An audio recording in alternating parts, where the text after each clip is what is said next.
Selamat pagi, Bu-Ibu. Selamat pagi, Sus. Apakah ada yang bisa saya bantu? Ya, Sus.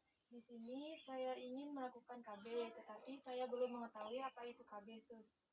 Baiklah, di sini saya akan menjelaskan ya apa itu KB dan jenis-jenisnya ya. Sebelumnya, mohon dibaca dulu leafletnya, Ibu.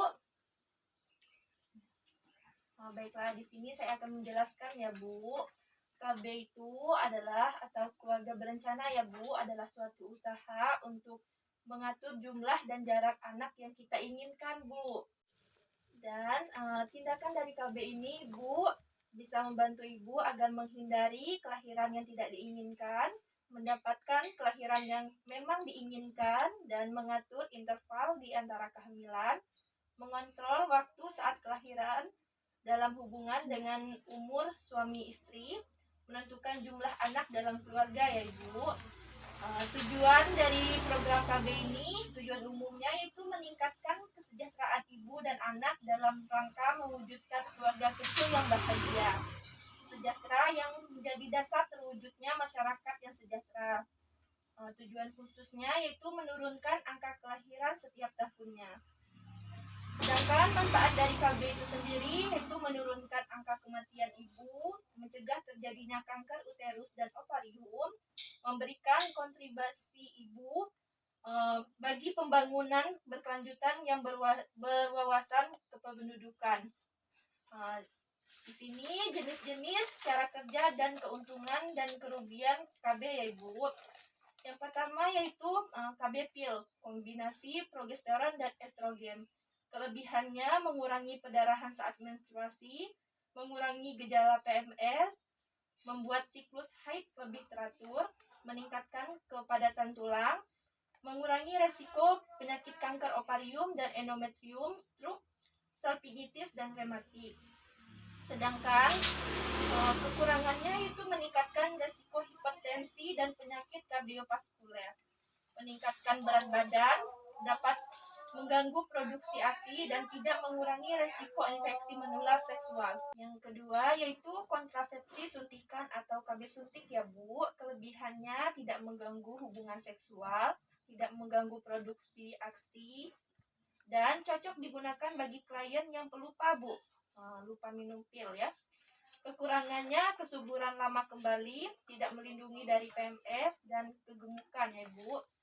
Yang ketiga yaitu implan Bu. Implan adalah alat kontrasepsi dengan cara memasukkan tabung kecil di bawah kulit pada bagian tangan yang dilakukan oleh dokter.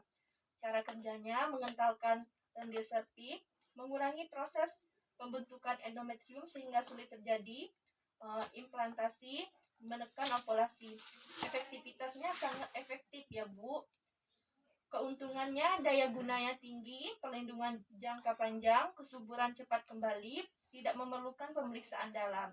Kerugiannya membutuhkan tindakan insisi, tidak melindungi dari PMS, dan tidak dapat menghentikan pemakaian sendiri.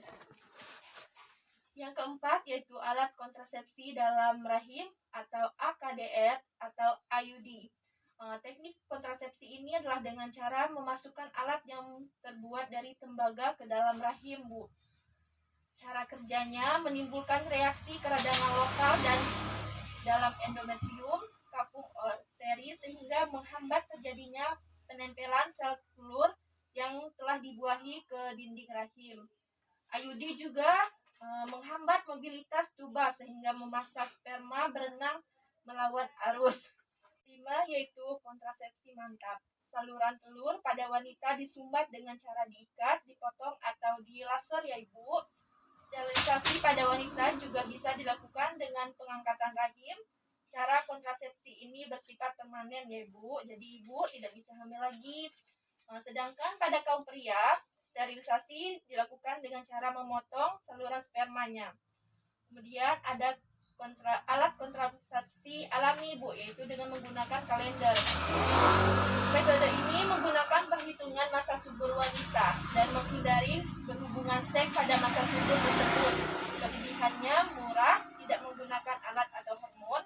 Kekurangannya kurang efektif Bu. Kegagalan metode ini pada tahun pertama mencapai 20%. Selanjutnya yaitu KB alami.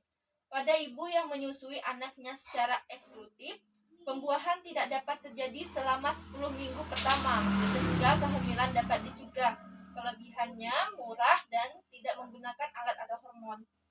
Kekurangannya kurang efektif. Biasanya pasangan yang menggunakan metode ini menunggu haid pertama setelah melahirkan untuk berhenti berhubungan seksual. Padahal masa pembuahan terjadi sebelum adanya menstruasi. Baiklah Ibu, itulah mengenai KB dan jenis-jenisnya. Bagaimana Ibu sekarang? Apakah Ibu sudah mengerti dan apakah ada yang masih ingin ditanyakan Bu? Iya Bu, saya Bu. Ya Bu. Saya ingin bertanya, apa keluhan dalam pemakaian IUD ya Bu? Oh, baiklah. Keluhan yang sering dijumpai pada pengguna IUD adalah terjadinya sedikit perdarahan. Bisa juga disertai dengan mules yang biasanya hanya berlangsung 3 hari, Bu. Tetapi jika perdarahan berlangsung terus-menerus dalam jumlah banyak, pemakaian IUD harus dihentikan ya, Ibu. Iya. Baiklah ibu-ibu, itulah penjelasan mengenai KB. Bagaimana sekarang ibu-ibu, apakah sudah dapat menentukan jenis KB apa yang ingin ibu pakai? Iya, sudah Sus. Baiklah. Terima kasih ya Sus. Terima kasih Sus. Iya, sama-sama.